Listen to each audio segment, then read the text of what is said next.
नमः संस्कृताय मित्रों। तो वही आज हम हितोपदेश यानी जो नारायण पंडित कृत रचित है, तो इसका आपको आपके एम ए एंट्रेंस के लिए जो आपके महत्वपूर्ण प्रश्न हैं, चाहे आप देखिए हितोपदेश जो भी प्रतियोगी परीक्षा दे रहे हों, तो ये आपको जरूर प्रश्न मिलेंगे।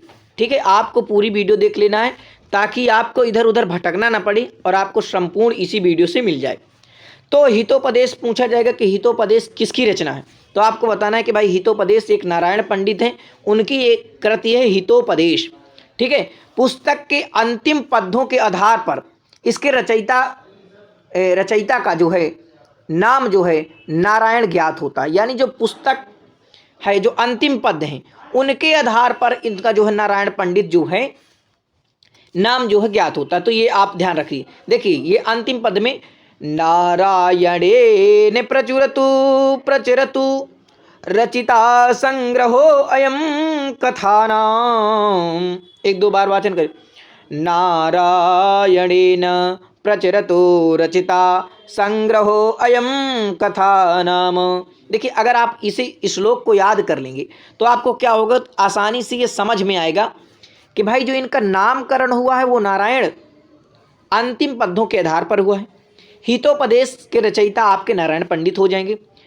नारायण ने पंचतंत्र तथा अन्य नीति ग्रंथों की मदद से हितोपदेश नामक इस ग्रंथ का सृजन किया, यानी इसकी रचना की। स्वयं नारायण जी ने इसे स्वीकार किया है। तो ये आप जो है देखिए कि पंचतंत्रांत तथा अन्नस्माद ग्रंथाद्य कृष्य लिखते। हितोपदेश जो आपका ये हितोपदेश है कि कथाओं को 4 परिच्छेदों में विभक्त किए गए। तो आपके चाहे यूजीसी नेट हो, अन्य परीक्षाओं पर इनके परिच्छेदों का नाम पूछ लेता है, तो क्रम से आपको याद कर लेना। ठीक है, और याद करने का तरीका क्या है, चाहे देखिए आप इस तरह मित्र, सुहृद, ये विग्रह, संधि, इस प्रकार याद कर लीजिए। चाहे आप इस प्रकार से क्रम से लिख लीजिए, पहले मित्र लाभ लिख लीजिए इधर। देखिए याद करने का यही तरीका, मित्र लाभ, इस प्रकार से मित्र लाभ लिखे, इसके बाद ये कर दीजिए मित्र लाभ के बाद लिख दीजिए सुहृद भेद, और इसके बाद विग्रह, और इसके बाद आपको संधि लिख देना। तो क्रम से 3-4 बार वाचन करेंगे कि मित्र लाभ, फिर दूसरे नंबर में आपका जो दूसरा परिच्छेद है वो कौन सा है, सुहृद भेद। तो सुहृद भेद जो हो जाएगा, इसके बाद तीसरा विग्रह और चौथा आपका संधि। तो आपसे क्रम बैठाने को यहाँ एक प्रश्न बन जाएगा, और अगर आपसे पूछ ले कि इसमें से कौन सा परिच्छेद जो है आपका हितोपदेश का नहीं है, इस प्रकार के प्रश्न, तो कोई यहाँ पर एक दूसरा परिच्छेद दे दे। ठीक है, तो संधि, विग्रह, सुहृद भेद और मित्र लाभ, ये आपको ध्यान रखना। अब इनकी कथाएं ध्यान लीजिए, इनमें श्लोक कितने हैं ये आप ध्यान दे लीजिए। देखिए जो मित्र लाभ है आपका, इसमें काक, कुर्म, मृग और चूहे की मित्रता जो है इसमें मुख्य कथा है। यानी कि इनकी जो कथा है इसकी मुख्य कथा हो जाएगी। इसमें 8 आपको उपकथा मिल जाएंगी। श्लोक 212 श्लोक हैं। फिर दूसरे नंबर में आपका आता है जो सुहृद भेद, इसमें शेर बैल की मित्रता है, तुड़वाने की कथा है। किसकी, यानी कि दूसरा आपका है सुहृद भेद, इसमें शेर और बैल की मित्रता, तुड़वाने की कथा। इसकी उपकथा कितनी है तो ध्यान देना, पहले जो आपका मित्र उसकी 8 उपकथा हैं, और जो दूसरा सुहृद भेद है उसकी 9 उपकथा हैं। और इसमें कितने श्लोक है तो 184 हैं। चलिए 184 ये हो गए, और ऊपर वाले में आपने किया 212, तो 212 के नीचे आपका 184 हो गए, अब है ना। इस प्रकार से आपको क्रम बैठा के याद करना है। पहले उपकथा 8, फिर 9, फिर 12, फिर 1, 8, 9, 12, 1। ठीक है, और इन्हें क्रम से याद करेंगे तो आसानी पूर्वक बैठा पाएंगे, नहीं भूल जाता है फिर परीक्षा में।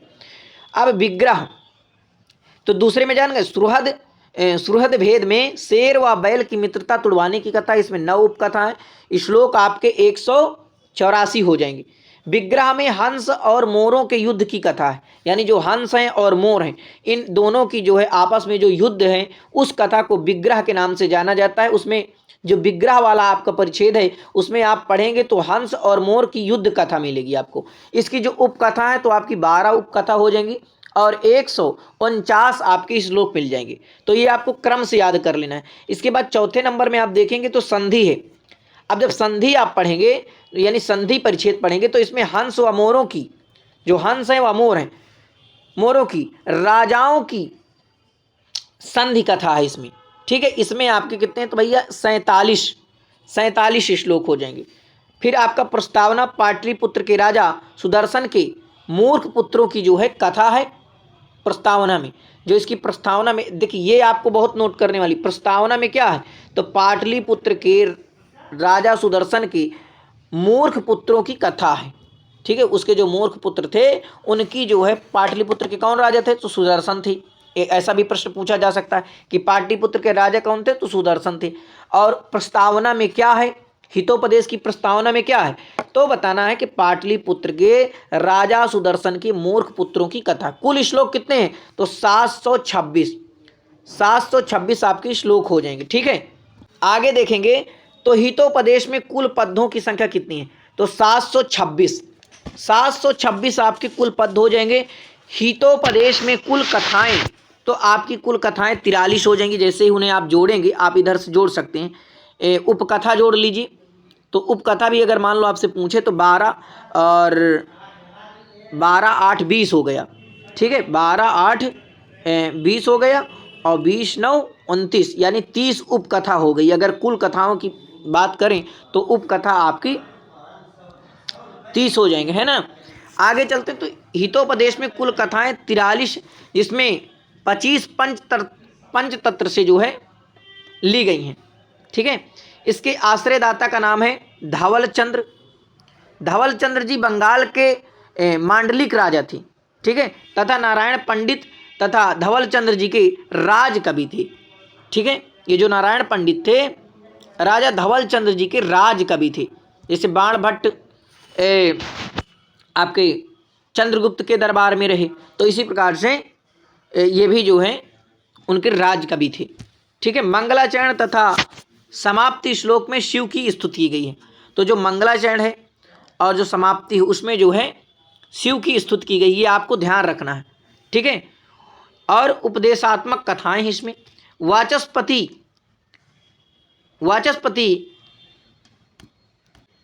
गैरोला जी ने इसका रचना काल 14वीं शताब्दी के आसपास माना है। अब आपको 14वीं शताब्दी अगर ये समय है तो आप समझ लीजिए कि आपके जो आप अगर पढ़े होंगे तो आचार्य विश्वनाथ प्रसाद मिश्र, उनका भी समय कितना माना गया है, तो उनका भी समय लगभग 13वीं या 14वीं जो है शताब्दी उनका जो है समय माना गया है। तो ये आपको यहाँ से देखिए याद करने का एक तरीका ये मिल जाएगा कि भाई वाचस्पति जो गैरोला हैं, इन्होंने इसका जो रचना काल माना 14वीं शताब्दी माना, तो वही समय जो है इनका भी इस समय माना। अब ये देखिए प्रमुख सूक्तियाँ आप याद कर लीजिए। ये सूक्तियाँ अगर आप अभी तक आप पढ़े होंगे, लेकिन ये सूक्तियाँ जब आप देखेंगे, अगर आपसे पूछे कि भाई ये सूक्तियाँ कहाँ से हैं, तो आपको बताना है हितोपदेश की सूक्ति हो जाएगी। ठीक है, तो प्रमुख सूक्तियाँ देखिए, अब मैं वाचन कर रहा हूँ तो इन्हें आप जो है जरूर लिख लेना और याद कर लेना। ठीक है, कि विद्या ददाति विनयम विनयात याति पात्रताम एकश्चंद्रस्तमो हन्ति नाचा तारा गणो अपि चा अनभ्यासे विषम विद्या अजीर्णे भोजनम विषम नहि सुप्तस्य सिंहस्य प्रविशन्ति मुखे मृगा नहि सुप्तस्य सिंहस्य प्रविशन्ति मुखे मृगा। तो देखिए मित्रों, अगर आप ये सूक्तियाँ याद कर लिए, जो मैंने आपको उनका क्रम बताया कि पहला आपका कौन सा हो जाएगा और दूसरा कौन सा, तीसरा, ये आप क्रम अगर याद कर लेंगे, यानी कि मित्र लाभ, सुहृद भेद और इसके बाद विग्रह, फिर संधि। ठीक है, मित्र लाभ, सुहृद भेद, विग्रह, संधि, ये अगर आप इन्हें क्रम से याद कर लेंगे। दूसरे में शेर बैल की मित्रता तुड़वाने की कथा है, तीसरे में हंस मोरों के युद्ध की कथा है, और चौथे में हंस व मोरों की राजाओं की संधि की कथा है। तो ये आप अगर ध्यानपूर्वक समझे रहेंगे तो आसानी पूर्वक आप कर ले जाएंगे, यहीं से आपके प्रश्न बनेंगे। ध्यान देना, हितोपदेश के आपसे रचनाकार पूछे नारायण पंडित हो जाएंगे। तो जरूर अपने मित्रों तक शेयर करना और संस्कृत का प्रचार प्रसार करना। देखिए मेरा उद्देश्य है कि संस्कृत को आगे बढ़ाना है और निःशुल्क आपके पास से पहुंच पाए। नमः संस्कृताय। बहुत बहुत धन्यवाद आप सभी का।